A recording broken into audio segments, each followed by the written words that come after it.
thank you so much for joining us today.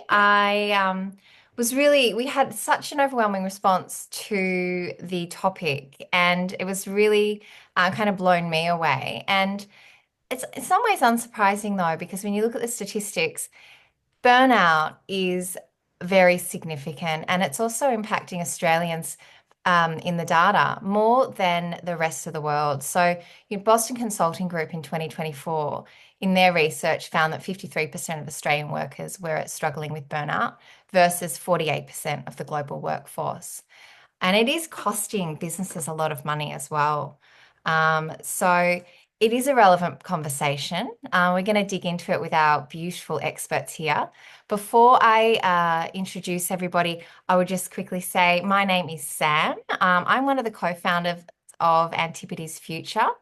And we're on a mission to create healthy, purpose-led leaders equipped with the tools that they need to succeed in today's ever-changing world. And boy, is it changing all the time.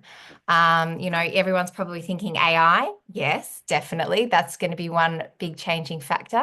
But there's lots of things that we're facing. And I think that the workforce overall is also in a really beautiful moment where a lot of leaders are starting to think about what's their inner leader and how does that line up with their outside persona? What's going on inside of their body? How are they going to be as healthy with their mind, body, and spirit to lead and continue to do what they want to do? So at Antipodes Future, what we do is we bring together deep expertise across executive coaching, strategic guidance, and holistic health and well-being, which is an interesting mix that comes together uniquely for us. And we do this through retreats, events, leadership programs, and community.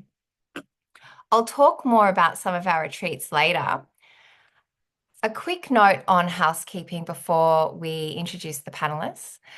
We will be sharing a video of this recording post the panel. So thank you for everyone that's joined today, but you can also go back and watch it. And there's a chat that is open. If you want to ask any questions, please feel free. We'll do our best during the panel to answer those, or we will have a Q&A session at the end of the session. And if there's something that we don't get to in the session, we will then, in our email response to everybody, share the thoughts there because we want to make sure everybody gets their questions answered. Now, introducing our fabulous panelists. We have Val Pitt and Dr. Nat here today. Val is a successful entrepreneur and legal executive. I think of her as the consummate executive. She built her own business while she was a single mother, and she didn't just build it, she scaled it, and then she had a successful exit, which as an entrepreneur is the dream. Since then, she's gone on, she hasn't slowed down. She's continued to be an advisor, a mentor, a board member, and an executive in the legal space. So Val's going to share all of her wealth of knowledge over the last 40 years, as well as a personal story around burnout. We also have, does she need an introduction? Yes, she does. Dr. Nat. She is founder of Melbourne's #1 women's health clinic. She is a women's health practitioner. She's also a very sought after and award-winning speaker, author, podcast host. So Nat is going to bring insights into how she deals with her patients that are facing stress and burnout on a daily basis. So without further ado, enough from me, right? Let's get into talking to our panelists. Now, firstly, what's burnout? Nat, I'd love to hear your perspective on this. Yeah, I mean, if we look at the definition, and thank you so much for everyone being here, and thank you for having me, I should say as well. But if we look at burnout is that overextended long period of time, consistent stress that really actually leaches into not just physical health, but also mental and emotional health as well, where there's often a real negativity to just how we go about our day because we can't see it any other way, as opposed to stress or overwhelm, which can be, short-lived. It can still be there consistently, and you probably will have stress before you have burnout. You're not just going to go straight to burnout. It's a result of a long-term stress or long-term stresses that kind of lead to that point in time. But I think the other thing with burnout is that the physical symptoms are definitely it spills into things like sleep. It spills into how we approach our day, our well-being as well. It's not just necessarily feeling stretched or overwhelmed. And, it's not, is it just a buzzword or is it real? No, it's definitely real. And I think Val will speak to that too. And I've certainly reached a point where, at a certain point in time, where I would say that it was, I mean, been burnt out, absolutely. Um, and I think that when you get to that point, you kind of see warning signs to almost, hopefully, never let yourself get to that point again.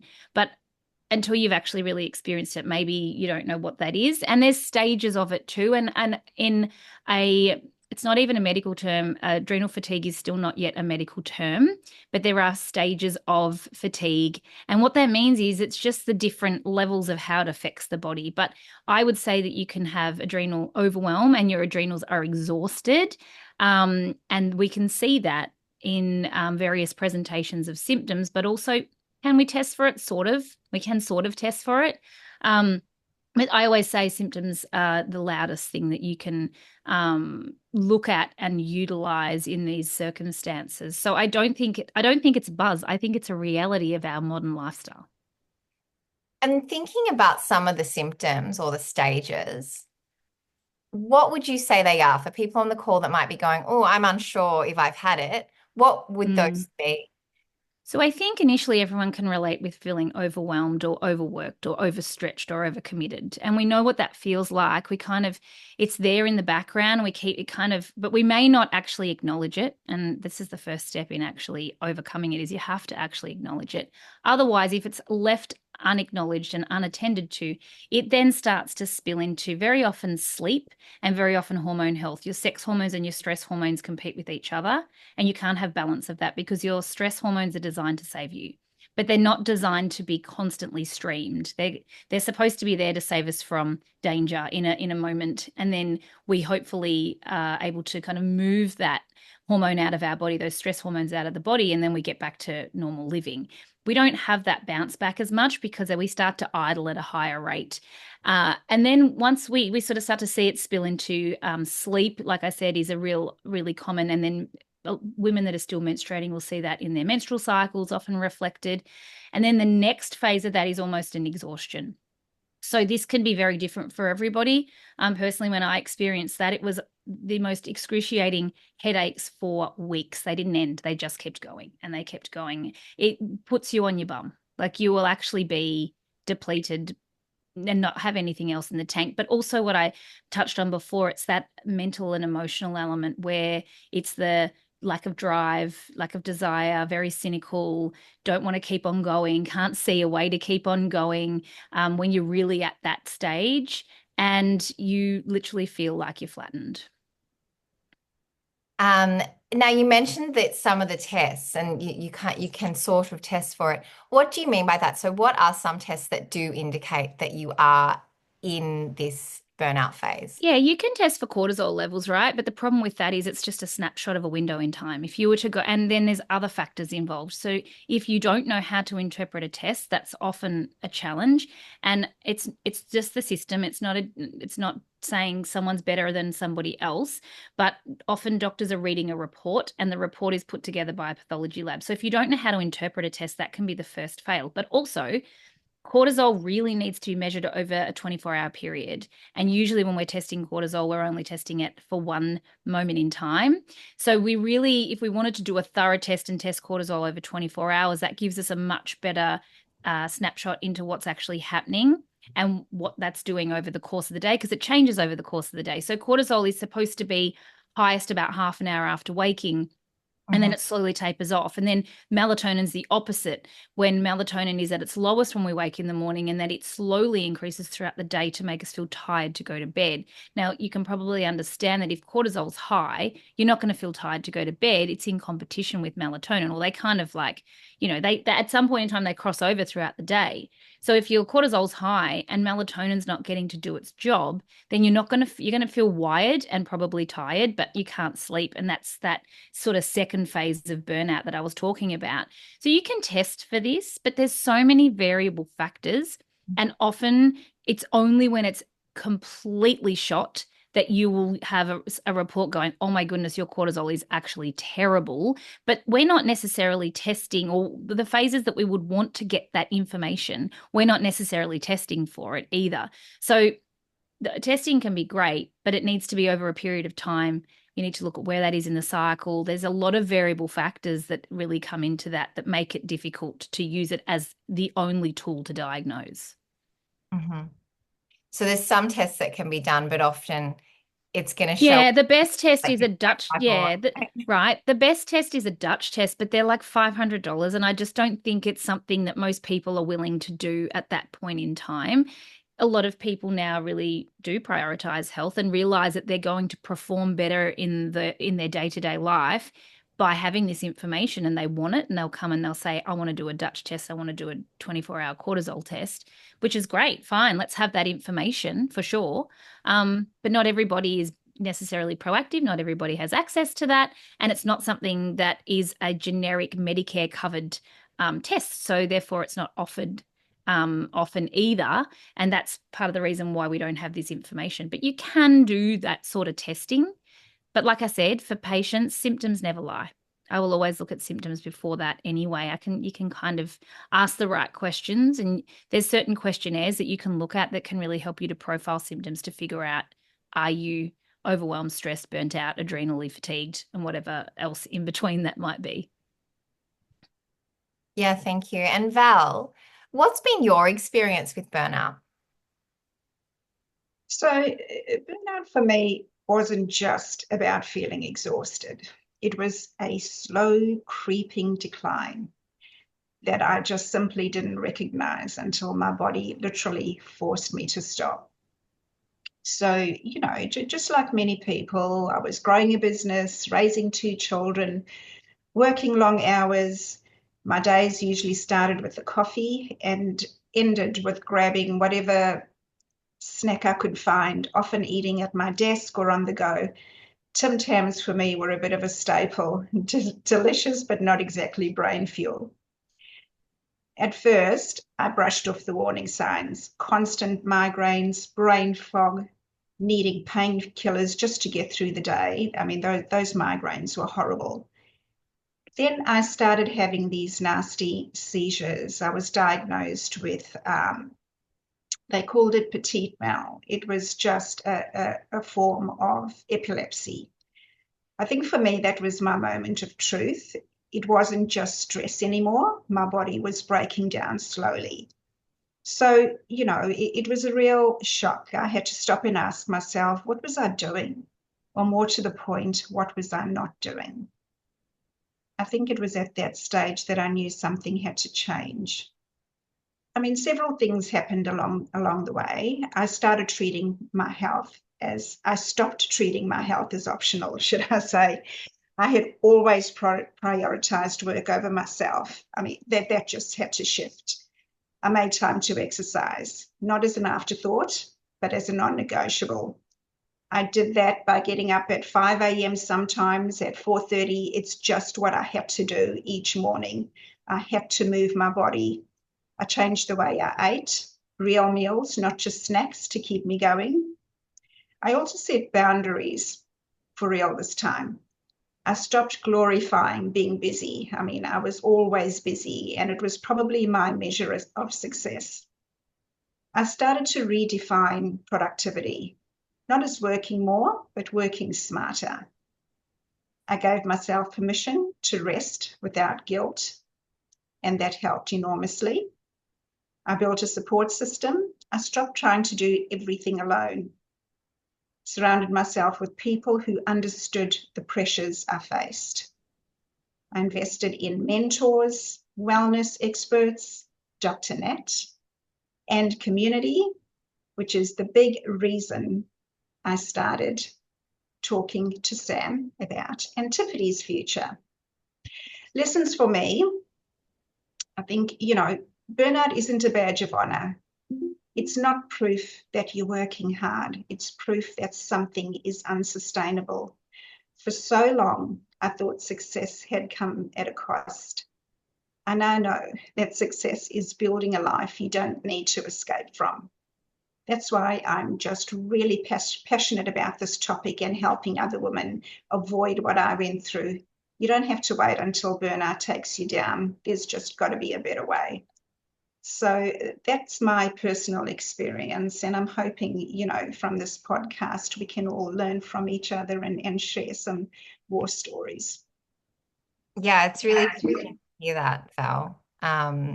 Gosh, I mean, what an experience.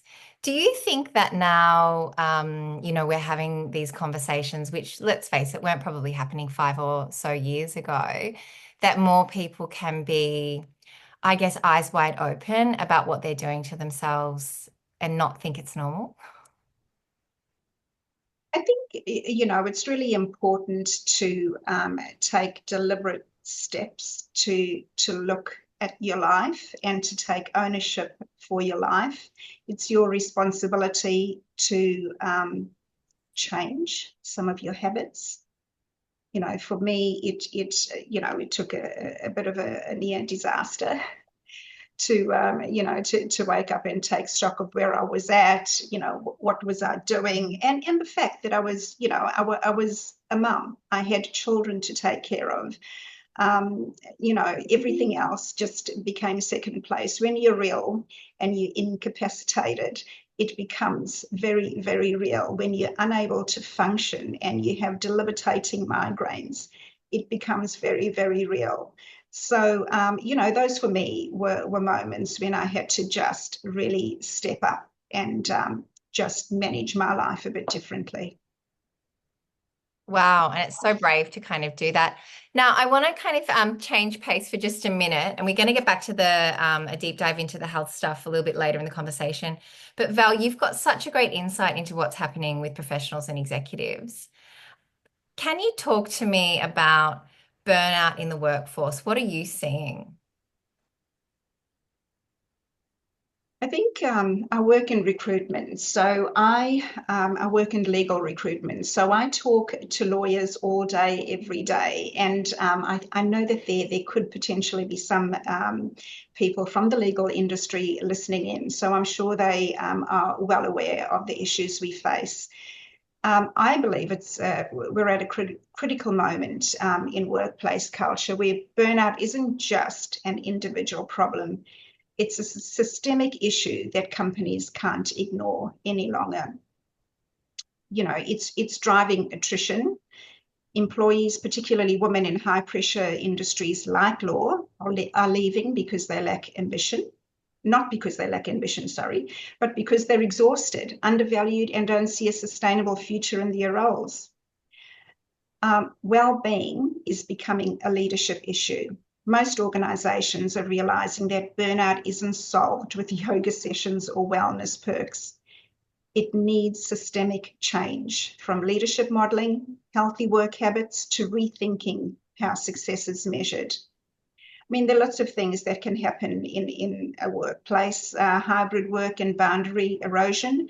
Remote work was meant to improve flexibility, but for many professionals, especially women, it's blurred the lines between work and life even further. Many feel like they're always available and always on, which leads to longer hours and chronic fatigue. So I think, I think we need to move beyond talking about burnout as an individual resilience issue and start perhaps addressing it as a leadership and workplace culture issue. Do you think organizations are ready for that conversation? I mean, I'd love to think they were, but Yes, I do. There's certainly alarming statistics to make them sit up and take notice. In professional services, there's certainly a lot of talk. And they are certainly in the legal industry, for example, there's now a moving trend towards a lot more flexibility with the way lawyers work, whether that's, I work in an organization that encourages flexibility, whether it's working a few hours a day, working from home in a hybrid model or a remote working model, which gives you time to balance everything else in your life. So, yeah, I think there are certainly organisations that are fostering supportive work environments, and providing resources. Well, that's good to hear. I know that a lot of professionals, if they're experiencing stress or burnout, they do feel like they have to leave their careers that they've fought so hard to get in order to, save themselves. And I mean, a concept I've been grappling with in my mind is, well, no, I still want my career, but I need some other tools in my toolkit to show up and manage the stress better. Absolutely. Absolutely. Now, we are about halfway through, guys, so I just want to give a quick time check because I know some people won't be able to stay on for the whole time. We still have coming up the discussion around what happens inside your body during burnout and stress. And we're going to hear from Nat on how does that differ from age, gender, life stage, perimenopause, and menopause is also something that kind of comes up as a really hot topic at the moment. We are also going to talk to you about a retreat that we as at Antipodes Future are running soon. So for anyone that's looking to kickstart their approach to aligning their health, their career and their personal aspirations, this could be something for you. And we've got a special offer for people on the call. And you stay on right to the end because we're going to hear from our panelists the one key thing that helped them when overcoming burnout. So what is that one thing that you can really start doing today? Because we've heard now that it's varied and it's broad and there's lots of things that, can show up for everyone differently. But if you are just going to start one thing today, what could it be? So let's kick on. Nat, thinking about the body's response to stress and burnout, how long does it typically take to recover? That's a really good question. And I think that some people can stay in that perpetual state forever because they never actually have the tools to recover. And then the other thing that's really interesting is your adrenals don't know how to do that. You've got to show them how to do that. So, like it's not so much like they innately will just take your lead, but not like your heart pumps blood or your lungs take in oxygen and will keep doing that. The adrenals, in terms of the recovery, they hold on as a safety measure to keep you in that state of overwhelm to cope. They don't necessarily figure it out. And what I often see happen, that true crash and that true burnout often comes after the stress is over. And there is 2, 3, 4, 5, 6 weeks where you're like, oh my goodness, thank goodness, whatever that stress is done, it's over. And then the body crashes. So you're actually okay for it. And people can probably relate to this a little bit when you've got, you're working up to, and this is not burnout, but this is an example, a mini example. You're working up to go on a vacation or a holiday. I spend too much time online with Americans. I'm like a reverted to vacation as words. You're going on a holiday and you've got so much work to get done before you go on the holiday and you find yourself burning the candle at both ends. And then you go on the holiday and what happens? You get sick because your adrenals have crashed, your immune system's crashed, and now all of a sudden you're trying to have a nice time and you don't feel well. And there's probably people on the call here right now that are like, oh my gosh, that happens to me. Now, I've heard, and correct me if I'm wrong, when you're in a heightened state of your adrenals are really pumping, is your immune system firing as well? So it actually is better. Right. So that's what happens. It all comes crashing because it's like, oh, it's safe now. We're okay. And so everything sort of probably doesn't quite return to baseline, but it returns to a more normal state. And then often as a result of that, we can actually feel that crashing and become unwell. So how long does it take to recover? Depends if the stress is still there or not. Depends on the resilience of the person. It depends on how quickly we can get them returned to sleeping better, eating better, looking after themselves more, taking time for themselves. And depending on also the environment, you can come home every weekend and have the perfect weekend where you rest and recharge, but then you throw yourself back into that exact same environment without different boundaries, without a different outlook. You are only going to return to that. The other thing I will say, it's not just in the environment, it can be a person. It can be that one person. And I will say this also, I say this to my children, we've got to learn to navigate the person because they will always, that same version of that person will always show up. So it's not just necessarily the environment. The environment can be toxic relationships within a workplace that keep you in that perpetual state.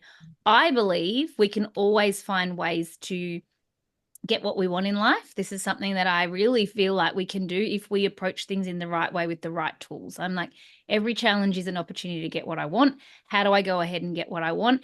But your body in this instance is literally telling you have to do something different. So there's so many variable factors, and you can recover. You can recover. When I say quickly, I would say if you went all in, it would be weeks. But if for some people it's never, and for others, I would say when I really crashed out, it took a good 6 months to actually be able to look and go, you know what? Okay, I feel like me again. Yeah, I mean, it's startling to think that some people might do it forever. I mean, what a way to live. Because if we don't learn new things, we don't have new experiences, we don't understand our bodies and what's fundamentally happening. And if we don't look at the reason why it's happening, it'll always be there. But also, sometimes we create that too, because we're so used to it. The solution isn't a different workplace, to your point of what you're saying. The solution isn't moving. The solution isn't, it's actually us learning to navigate that and recognize that we're the same factor. We're, you know, that these are all variables, but we are the constant. So it's having those tools as well. And that can be difficult to learn, that we are the problem. We're our own worst enemy. But once you know that, you can start to do different things. And this is not is an overhaul, because you're already stressed, right? So adding an overhaul to a stressed, burnt out person is, like Val said, she just made a decision. That was the first thing. And then what did she have to do? Okay, because really at that point in time, it's one foot in front of the other. Some of us have the capacity to go all in, and some of us we don't. So it's so long as we're creating the next best step. What is the next best step? And we keep on adding to that, because the last thing I want to do is make overwhelmed people think that they have to go and then add more to the overwhelm. You're touching on some really kind of profound things for people, because if you think about yourself as the constant and other things being the variable, this is why the holiday or changing jobs doesn't happen unless you break that pattern. But what might that look like for somebody when they are being introspective to kind of understand their own stress responses or triggers or unhelpful behaviors that may have served them in the past that don't serve them anymore? What does I that look think like for people? Sorry to cut you off. I think Val touched on this and really hit the nail on the head before. It's the glorification of busy is the first thing that we need to really move away from. Like, we have, especially when we're younger, we look at that and think, oh, I just want to have that success and I need to absolutely burn myself out to get there. I spend now a lot of time with teenagers in the clinic, and my most favorite thing to do is teach them how to work smarter and not harder, especially in their senior years at school, because that still is a culture where we are pushing them to the absolute limit.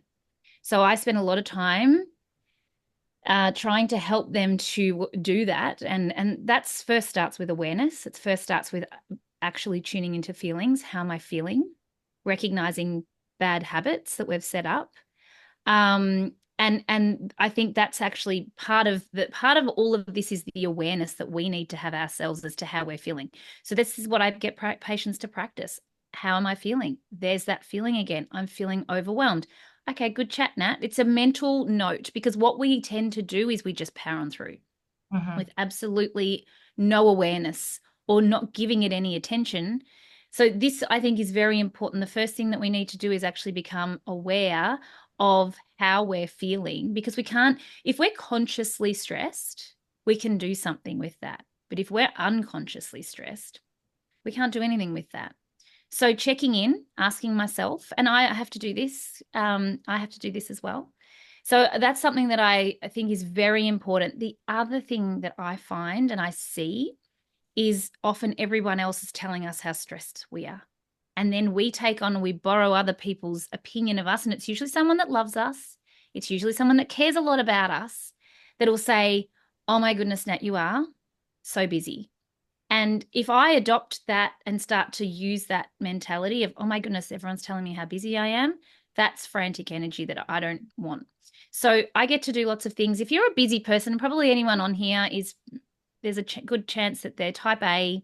You're always going to be busy. You're always going to find more things to do. And there's nothing wrong with that, because if you took something out, you'd just replace it anyway.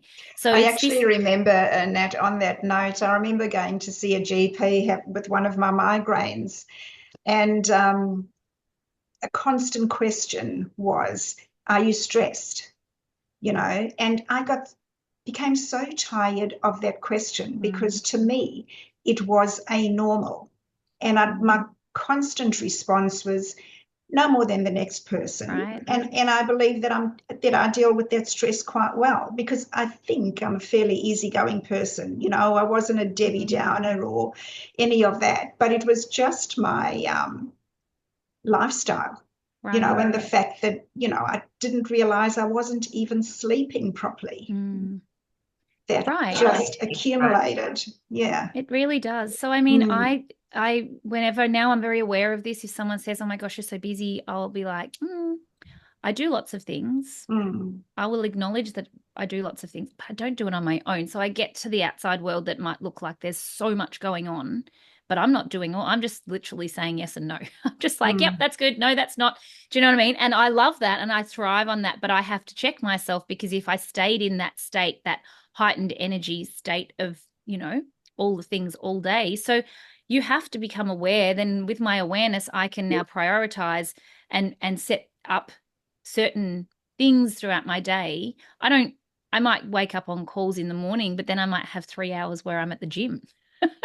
And then I come home and cook food. And then, do you know what I mean? So we definitely have to make some choices, but we definitely don't want to borrow other people's opinions or perceptions of us, and be very aware of that. And like I said, it's often a loved one, it's often a parent or a partner. And so it's having those conversations and really showing them as well, because it's not helpful. It's just actually perpetuating the problem. And then that's a shift for us too. I get to do lots of things, feels 1,000 times better than I'm so busy, because to me, I'm so busy actually doesn't feel productive anymore. It doesn't sound like I'm getting anywhere. It just feels like I'm spinning my wheels. So Feels being able, right? Like you're reacting yeah, to something thrown at you, which yeah, already puts you in a state. right. So it's like, yeah, I do lots of things. But, and also if you took something away, I'd just fill it with something else. So, you know, it's just the awareness of all of those things that I think we need to become conscious.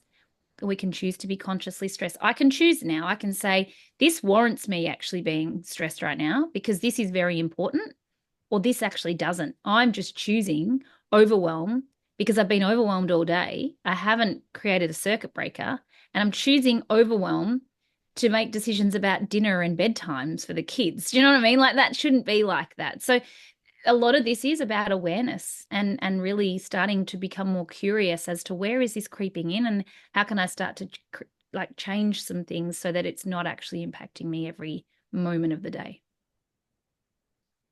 And, you know, you mentioned age, like some of I mean, I'd love to be a teenager working with you because, wow, maybe I burnt out when I was probably, 25 to 30.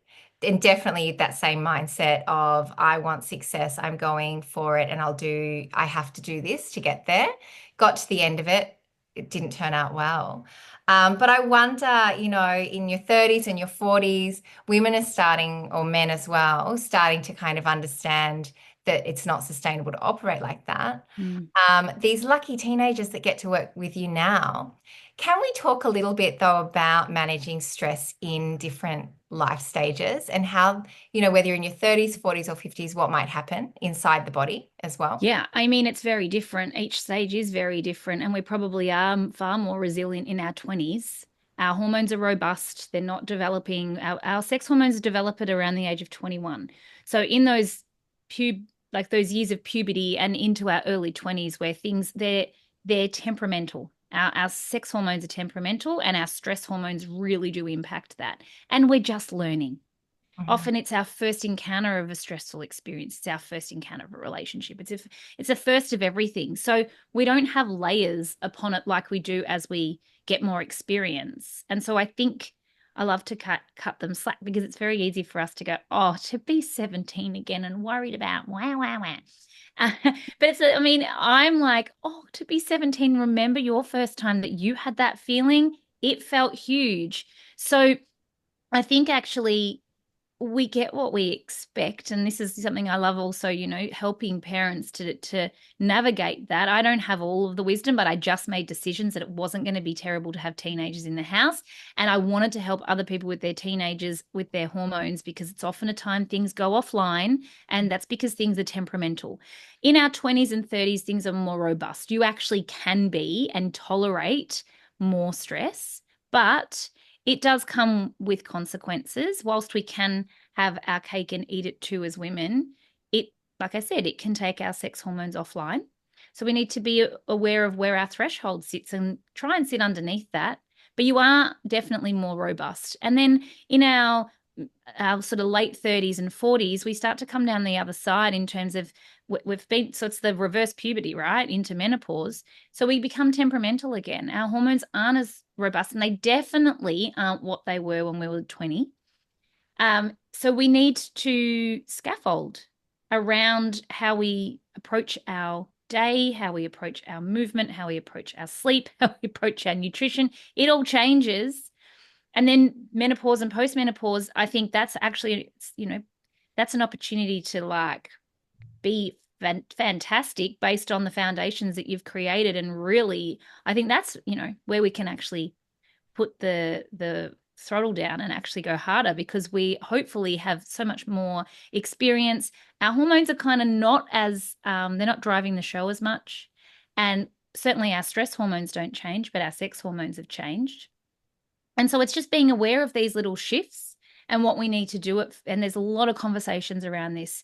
But to your point, it does change, and we do need to have awareness. And if all you hear is that things are temperamental, then they're robust, and then they're temperamental, then that's fine. But it's important that we check in as to what phase we're in and how we can actually use it to our advantage and as a bit of a superpower rather than it work against us. So for those of us that are, say, in our 30s, 40s, or 50s, what type of, you mentioned sleep, nutrition, exercise, and how that might change as people get older. What types of things are you talking about there? In our 20s, when things didn't feel good, maybe we were like, I don't feel great in my body. We were all guilty of this. We did two things. We ate less and worked out more.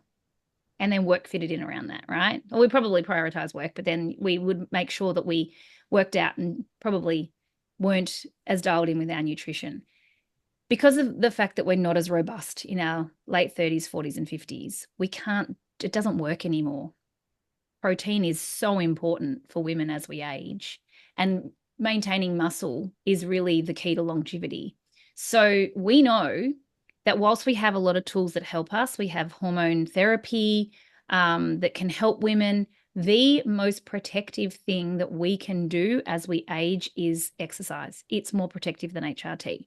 It's not saying that you shouldn't use one or the other. You should be doing whatever works for you. But the non-negotiable here is actually the movement. And it's shown to be weight training specifically, because we want to maintain muscle mass. And with that helps our bones, it helps our brain, it helps us to stay it helps us to maintain a healthy weight. So that's absolutely should be that if I can get patients to prioritize protein and weights, then we're off to a great start.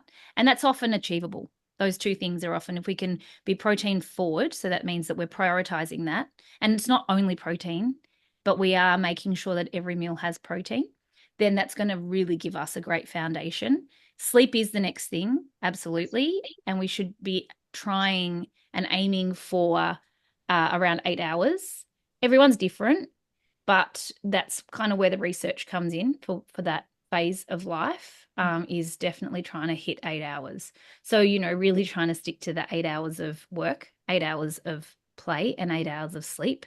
And I've had my name dragged through so many things for saying that, but it really is what we should be trying to achieve. I've had there was an article out once and it was like, this is unachievable, Nat Kringoudis, 8 hours, blah, blah. I'm like, it's just a guide, but it's so funny how triggered we are by only working 8 hours. I think it sounds fantastic though, right? Like, because what my brain went to is 8 hours of play. Whee! Right. But it is, and to that point, if we can work smarter, then we don't need to work harder. right? If we've got some level of balance across all of these things, we can be productive in the 8 hours. And that's what I kind of want for everyone. It's like, how can you be on, like so on that when the 8 hours is up, you're like, I'm done for today. Because there's always going to be more to do, always. So just being productive, I think, feels so nice. And also, then we've got our menstrual cycle in the mix of that. And there's going to be days where you're not productive. And so using your hormones to actually help you to navigate that is another whole conversation we won't go into, but it is important to mention because there are certain days that you will be very, very productive and there's days where you will be hopeless. And that's just the reality of it. I want to circle back just on protein. What might that look like for somebody in a meal? Like how much protein are we Yeah. going for? So ideally, I'm getting patients to push towards more food than they've ever eaten, which can feel so overwhelming and scary as well. So it's slowly but surely. It will probably look like around 80 to 100 grams of protein per meal, it's not a lot. If I was to measure that out, it's like 2 chicken tenderloins, Yeah. right? That's a go-to like amount. It's usually about a palm size amount Mhm. that brings you in at the right amount, give or take. If you want to measure it, go ahead. But you can start to count this, but I wonder for a lot of people if that's just another stress that they don't actually need. So using that as a guide. Um, this is why also sometimes you can't, as a vegetarian, you may not be able to get there. And definitely as a vegan, that can be a real struggle as well. So, you know, we've got to do our best that we can with the tools that we've got, but that's generally a good guide. And what about for perimenopause and menopause? I mean, perimenopause is that is a word that I'm hearing so much at the moment. Is this something that's coming up for you a lot as well? I mean, I love that it's getting the spotlight, but it's not that we've ever not gone through it before now. It's just that it's something that we're talking about and how great that we are. I remember talking to somebody, a neighbor of ours, and she was telling me, she's like, I never had anyone navigate this for me. I had to figure it out because she was very active. She trained most days of the week. And she was saying to me, I had to figure out how to train in my 60s. Nobody told me. I had to figure it out. You guys are going to have this information that I never had because no one was talking about it. So I think we're very lucky and I love that we're talking about it. I don't like that we're blaming everything on it because actually we're blaming everything on it but living a poor lifestyle. And you're just talking about symptoms as a result of poor lifestyle. Now they are more pronounced in those years because we just learned that our hormones are temperamental at that point in time. And so you don't have the same amount of flexibility that you once had. They need you to pay attention. I would say to patients, if you're still menstruating and you're not on birth control, looking back at the previous month, we must be doing that. So the course correction has to happen more frequently, but we should be more in tune with our body so we can course correct easily. We can look back and go, okay, I see what happened last month. They were 2 big events. I didn't look after myself. I definitely need to dial in my sleep. I haven't been sleep. Like you can do this because also you have more wisdom. You have more body wisdom. So I think we're talking about it more, but also the other thing to this point is a lot of us at this point in time are doing the most we'll ever do. We're often working, we have children, we have parents, there's a lot of balls in the air, and it's no wonder that our hormones are screaming at us. But there's some key things that should be happening at this time. Periods should be lighter, they should be shorter. Yes, you might get some night sweats in the lead up to the period, but it's not the entire cycle, so it's not menopause. It's just in the lead up to the period. What we see when there's high stress is we see heavier periods, which is the opposite to what should be happening because our hormones are supposed to be declining, not getting heavier. We see heavier periods, we see ovulation pain, and we can see fluctuations in what the cycle's doing. So there's some key signs. I think the period flow is the most key thing that can tell us if things aren't quite right because it should be lighter and it should be shorter. And for the majority of women, that's not happening. And that's a result of often one of the reasons is high stress.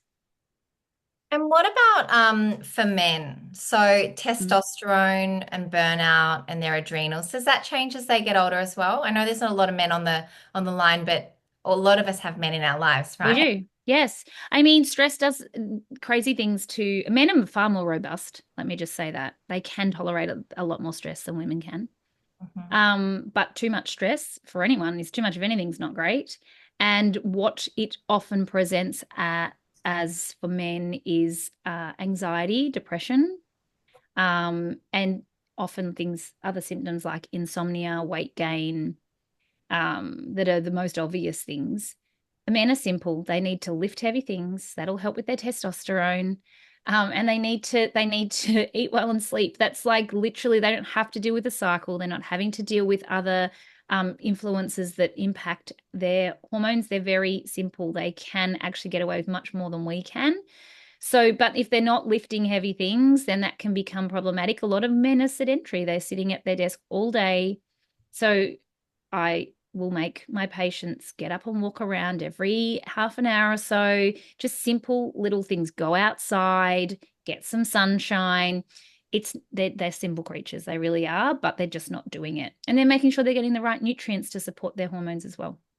Well, now we have it from a doctor, guys. Men are simple creatures. We have no, I'm joking. They are. How nice. We don't need all of us being like, oh, all the things. So we are coming to the end. I want to make sure I leave time for Q&A. Thinking about your final takeaways, though, Val and Nat, if you could have a conversation with your younger self, and I'm so envious of definitely the information that's out there now, so that people can, at a younger age, have some quality information on these topics. But if you could talk to your younger self, or impart one kind of key thing to the people listening today, what might it be? Val, you can go first. For me, I think I would probably invest a lot more in myself, take more responsibility for me. This means investing in my well-being in the same way I invested in my career and business. I talk a lot about exercise and movement. What I haven't mentioned as well is also taking the time for stillness. I think there's a lot that can be derived from just being still. That can be meditating, it can be breath work, it can be yoga, just something in the course of a day where it's just you and nothing else. I think that's really important. The other thing that was a bit of a game changer for me was in taking responsibility for myself and investing in myself. It's also really important to read some good books. One of the things Sam reminded me yesterday about, I was talking about habit forming, and she reminded me of a book I'd read a while ago, Atomic Habits by James Clear. That was a game changer for me. It just reinforced the idea that small, consistent actions, even something as simple as a daily walk, better sleep, or setting boundaries, can create massive transformation over time. And that was my game changer. Mm. Yeah, that is a really fantastic book, because it really talks about the value of consistency, consistently doing something to form the habit, and then the success that drives. And in the book, right, it really Yeah. changes the courses of this author's life. Yeah. And when I describe my life now, I actually call it very boring, because I do the same thing every day, Monday to Friday, that is. I wake up at the same time each day. I go to the gym, eat the same time each day. I also eat the same food each day. And it honestly has been a game changer for me. But that was developed over time, just simply creating the habit, small steps. You're sounding very much like my German husband there, Val. There you go. Love Nat, that. now we'd love to hear from you. Yeah, absolutely. So I have sat back, and not only have I sat with tens of thousands of patients, but I really observe people. I like to watch, and I especially like to listen and learn. And the one thing that I have seen consistently across people who seem to be able to do it all, and they're not doing it all, but they are doing it more easily than others is the ones that carve out time for themselves, without a doubt. I've got two friends, both have 4 children. One is, God bless, a hot mess, and the other one is just, I look to her all the time and I feel inspired, because the minute she can feel the wheels falling off, she will create instantly time for herself. And it's not to walk away from the mess there. It's she knows that if she doesn't, she can't actually deal with the mess. And I think being able to have that wisdom, I think, is very, very important. And I wish I had it earlier on in life, to be able to carve that time out. And it's easy to find every reason why we can't, but I really do believe that if we can find a way to prioritize that, again, it comes back to that working smarter and not harder. The other thing that I think is so important is having people, mentors, experts, people that you trust in your corner.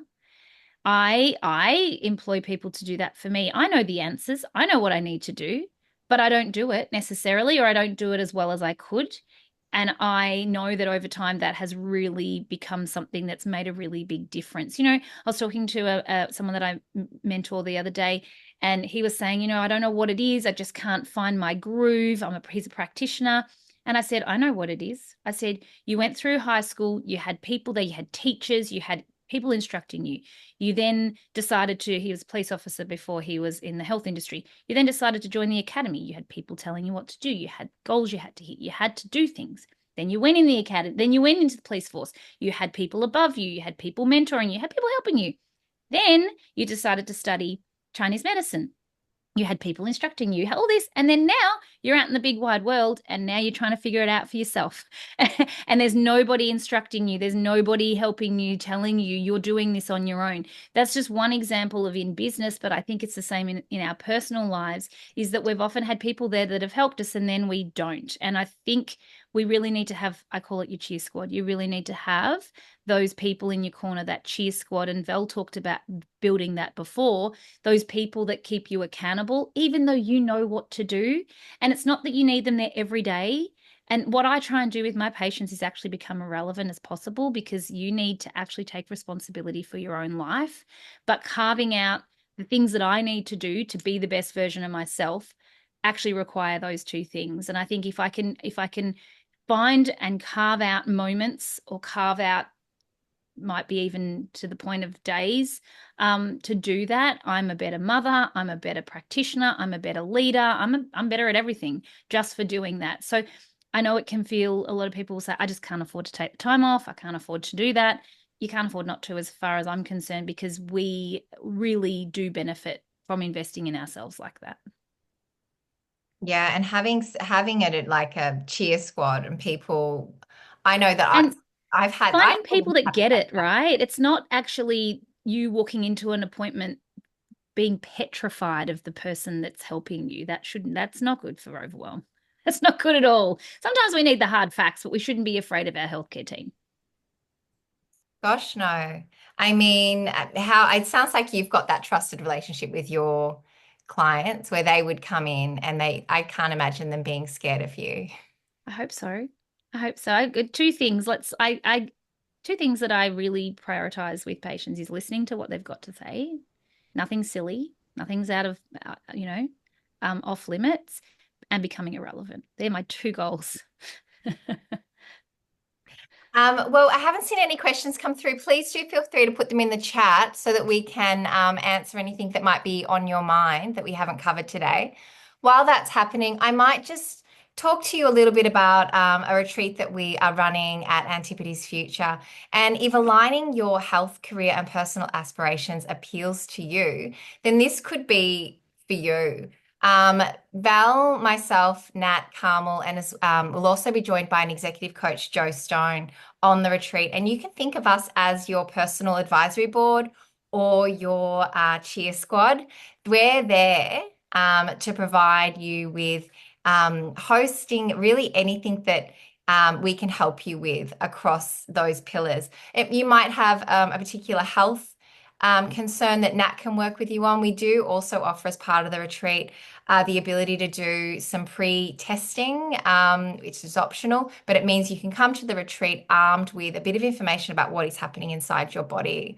Now, Jo Stone, who's not on the call today, and we're going to do a panel with her in a couple of weeks, she is one of the best executive coaches in the business. She won 2024's most transformative executive coach. And she is coaching some of the top CEOs in Australia right now and has had over 400 people go through her programs. She will be at the retreat and she'll be talking to us about things like self-sabotage. She'll be doing a keynote, but she'll also make one-on-one time available for attendees.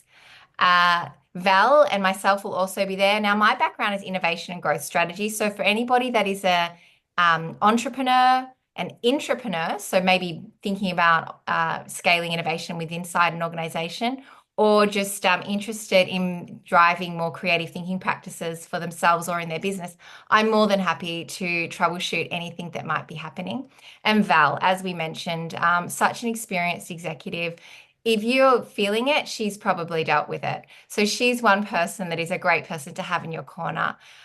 We are offering anybody on this call an exclusive offer, which is dedicated one-on-one time with all of the mentors. And that is time that other participants at the retreat won't be able to get. And that is valued at over $2,000. So we'll be sharing information about that in an email post this session.